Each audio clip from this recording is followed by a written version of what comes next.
Hey everyone, my name is Chrono. I play a rogue on Diablo 4, and earlier today I managed to hit level 100 on hardcore, and I wanted to make this video to give my thoughts on what that process looked like, from start to finish, and maybe give you guys a little bit of insight. For those who are currently working through hardcore or those who are considering, trying it out, who normally play softcore, and give you guys some advice on like staying alive in the game. And I feel like that's relevant for all players, even if you don't play hardcore at all. Like I think like knowing a little bit more about what determines your character survivability would be useful if you primarily play softcore even. When this game first came out, I actually had no plans on playing hardcore, and the only real incentive that maybe changed my mind a little bit was when Blizzard announced that they were doing a little race where the top 1,000 people would have their name carved out on a statue that would be presented or be on display at Blizzard headquarters. So I thought that was pretty cool because like there's no other parts of the game that I would consider like quote unquote competitive. So give me a little chase target, a little goal to go after when the game came out. But I wasn't confident about like my ability to stay alive initially because like I didn't know what to expect in terms of how the enemies and the players scaled as you leveled up, and I wasn't like fully aware of like what type of things would catch me off guard, because obviously like you need to experience things for the first time and get punished by things for the first time to see what can and can't kill you. And on day one, I didn't want hardcore to be an impediment to my experience seeing the story, so I played softcore. I like blasted through the story, like got to experience the campaign, which I really love, by the way. So it was surprisingly like phenomenal, like relative to some of the storytelling that Diablo's had in its previous titles. So that was definitely a good time. And I feel like if I had died on hardcore as my first experience, it would have like hampered the pacing. It would have like killed any momentum of like exciting story beats. And it would have been a bummer to like gone up to like level 30, for example, like get up to like a high point in the story and die and not being able to know what happens next until I leveled back up. So I didn't want that to happen.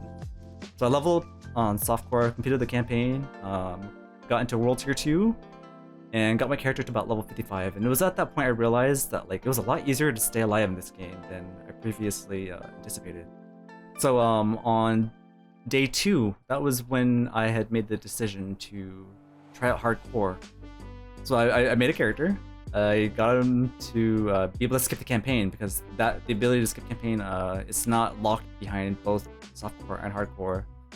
And the first thing I did was head straight into the nearest dungeon, which was northwest of Kiovashad. And I spent like 10-15 minutes at that point. And the game sent the butcher at me within the dungeon, and I died at level 6. So I thought that was like the universe trying to give me a little message, to give me a sign that, hey, this isn't for you, we're gonna keep doing this to you. But I'm stubborn, and I went back in, I leveled another rogue, got it to 15, and that was when I realized that a lot of the strongholds have level floors for their mobs. And I faced off against, I think it was Nostrova in Act 1, and I died to level 15 succubus. Like the 3 final bosses to finish out that stronghold were 3 succubus that I just couldn't handle at level 10. And that was the last time I died. So I died to the butcher at level 6 and to stronghold at level 10. And I haven't died since. So this character's the 3rd attempt, and I managed to get this one all the way to 100. So I wanted to like dive in a little bit about like what made me realize it was a lot easier to stay alive. I think it is important that everyone understands how big armor is in this game. Like in Diablo 2, armor didn't provide damage reduction. If you played Diablo 2, you may remember that getting more armor only decreased the enemy's ability to land a hit on you. The more armor you had, the greater the chance that enemies had to miss you. But in this game, getting armor actually gives you like damage reduction, which is precisely what you want. You want to be able to reduce the brunt of the damage that you take, like the things that like you can't avoid. And the crazy thing is, like, not only does it reduce physical damage, but it also reduces magic damage. So I'm reducing 51% of all damage, but half of that is the damage reduction I get versus magic. So I get roughly like 25.5% versus all elements of magic, which is crazy to me. Because in Diablo 2 and 3, you needed to stack all resistances to be able to cover for the magical elements. But in this game, both your armor and each one of the elements of resistances work in tandem. And I believe they're additive with one another. Now, the stat that I was not like privy to, or at the very least I sorely underestimated going into Diablo 4, are these, the various types of like damage reduction. These are, all these ones you see me mousing over here are in their own multiplicative damage reduction bucket. So all of these are additive with one another, but together they're in one bucket. And that bucket is multiplicative with your armor. So if you want a type of stat that gets you the most bang for your buck, the presence of any of these stats contributes more to your survivability than any one of these singular elemental resistances. And another big part that contributes to that is the fact that elemental resistances, I don't know why they decided to do this, but they start to get diminishing returns very quickly. And once those diminishing returns start up, they hit really hard. So I'll give you an example here. I have about 53.6% cold resist, and if I take off my helmet, which has 51%, you'll notice like that helmet didn't even contribute all that much, and it took up an entire stat on my helmet. So anytime you get a piece of gear and you see resist on your on that piece, like in the back of your mind, you should be considering like what other possible stats could you put in its place that like would give you more value. And a lot of times, if it's a defensive option, like for example, like life or damage reduction from distant, close, or all damage reduction, it is going to give you a significant increase to your survivability, much more so than any singular resist. So you notice here, like this piece of armor that I'm currently wearing, like it's emblematic of that philosophy. Like I highly prioritize all these stats, life with each of these different types of damage reduction from close, distant, and all around damage reduction, more so than resist of any type. And the crazy thing is, like they don't have diminishing returns that are nearly as significant as magic. It's the magic resist like you saw earlier with the cold. If I were to take off this chest piece, there would actually be a pretty sizable jump down in both my reduction from close and from distant. So even as you get into fairly high numbers, it is still worth putting it on. So you see, like the chest has a lot of it, and I have a neck piece that has a lot to both too. So both of these pieces alone probably contribute the most to my my character's ability to not get one or two shot, more so than any other part of my setup. So those stats and life, more over resist. This is what I would suggest looking for in your gear. And knowing how valuable armor is, I highly suggest you put skulls in all of your jewelry.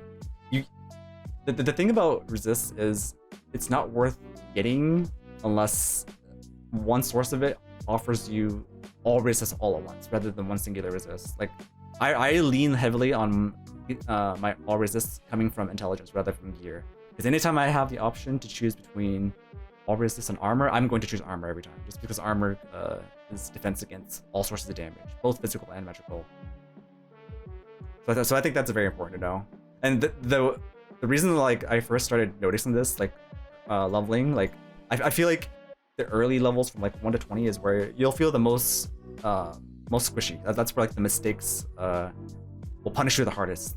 And you can get insta-gid for like overstepping your boundaries or pulling too much or going to a zone where enemies are more than 3 levels above you and your armor starts to have like diminishing value. And I ended up finding this neck at level 22.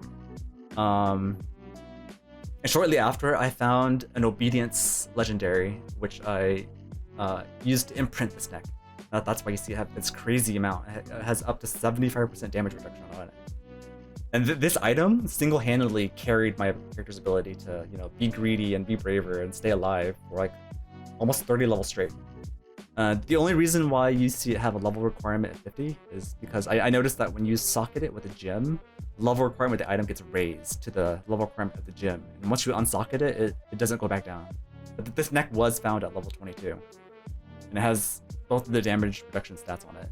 And after equipping this and like seeing how much more durable, like this alone made me feel. I started to like look a little bit closer into like how much squishier I got as I like took more points out of sturdy or added them back in, and I realized like this stat is something big. It's more important than resist from what I noticed. So yeah, I think you with that in mind, you guys should reevaluate like the stats that you're currently seeing on your gear and what you should be like looking at for like future pieces. Like, these are examples, like some of the items I found on my way to level 100, and like these two pairs of pants, for example, are ones that stuck with me for like more than 10 levels each. I recently swapped to temerity because I felt like I was in a place where I had more than enough damage reduction. So I feel like on top of that, having absorbed from temerity is probably more value than than what this one provides. Even though this one is a solid option, I felt like my chest piece and my neck piece are providing way more than enough. So that's enough for gearing. I think in terms of staying alive for softcore and hardcore, I do think that's information that like everyone should be privy to. The periods in which your character, in my opinion, like is most likely to die is probably from 1 to like 55. And the reason why I say 55 is like where it starts to like change is that's when I was already aware of like what these stats are doing for me, and I had already like built up like almost a full set of sacred gear going into World Tier 2. And by the time I was ready to attempt World Sorry, not World Tier 2 there, World Tier 3. It's when I was ready to attempt the next capstone in order to unlock Torment, like I was already like super good. I way over prepared for the second capstone. My defenses were incredibly high. Every piece that could have defensive options had them, and every piece was sacred. So I felt like the only way I took any form of damage is if there was multiple succubus alive and I just like tanked like 5 or 6 projectiles all at once. But any singular hit from any enemy in the capstone did like at most 8 to 10% of my health. I felt like I would have had to make a grievous error to be in any threat of danger at that point in the game. Another thing I think people should be wary about is there's some weird scaling going on at certain breakpoints when you level. I don't know like what's happening behind the scenes that cause it, but it's late in every bracket of level. And what I mean when I say bracket is like 50 to 60, 60 to 70, 70 to 80, and 80 to 90, for example. Late into each bracket, like from like the 66 to 68 range or the 76 to 78 range, for example, you'll notice that those are the periods in which the enemies scale in such a way that they're a little bit more threatening than they normally would be for the rest of the bracket. Like early in the bracket, like prior to that in the bracket, it'll feel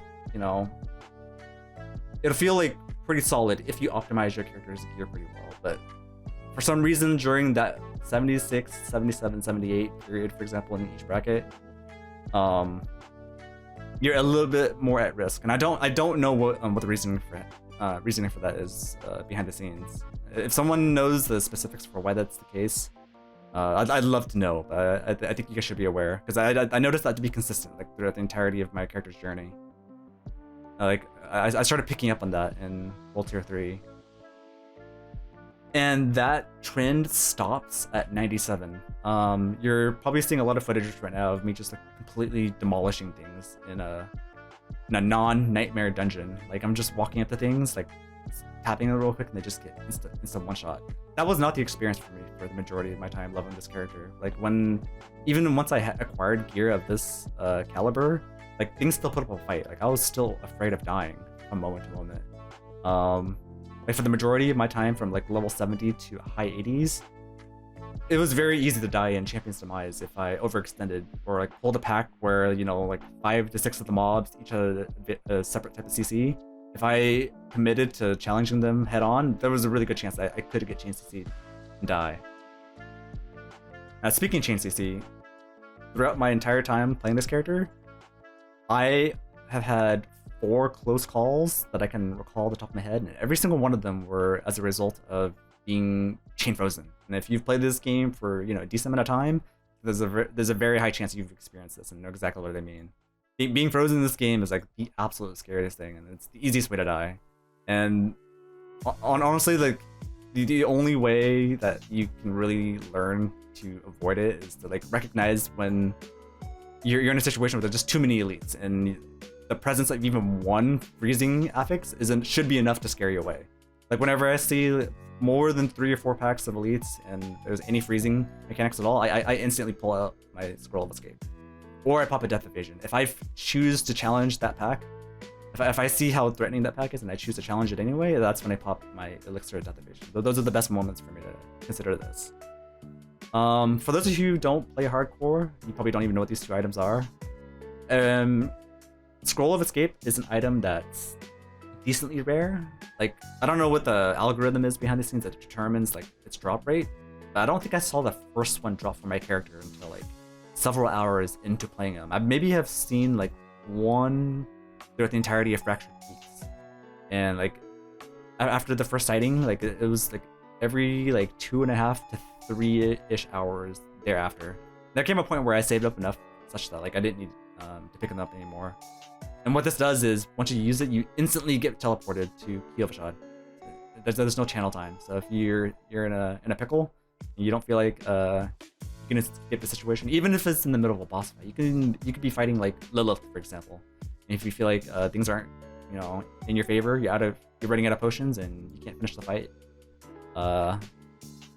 successfully, then you can use the Scroll of Escape to plan your tactics for the next attempt instead of just throw away your entire character. It is important to know that you cannot use either of these items if you're stunned. If you're in the middle of a freeze, you cannot use these items until you're free from that freeze. Now that we've brought up the topic of CC, I sorely underestimated the value of having that stat on your gear and your Paragon board. So I got it very, very, very late in my journey. It's like one of the last things I got. But on one of my boards, for example, I have CC reduction. So I told you the only close calls I have, none of them were as a result of me taking too much damage or me getting insta-gib. Every single one of them were as a result of me just getting frozen, or like me sorely underestimating the pack's ability to chain a CC on me. And all it takes is for you to get hit by that first CC for it to be too late. Like you don't recognize like how dire the situation is until you get hit by the second and the third, and you realize like, oh, I'm losing over half my health here. I can't even play the game. So, knowing that, for those of you looking to go into hardcore, I would highly recommend you search through your Paragon boards for each of your classes and see if there's a rare node that offers you the stat.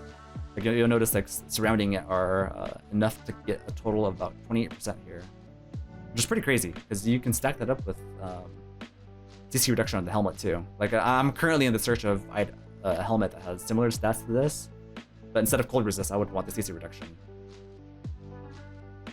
But yeah, I've had a great time playing this game so far. Like I've probably dumped in 120 plus hours easily, like since I started the grind from day 2, and I'm still having a blast.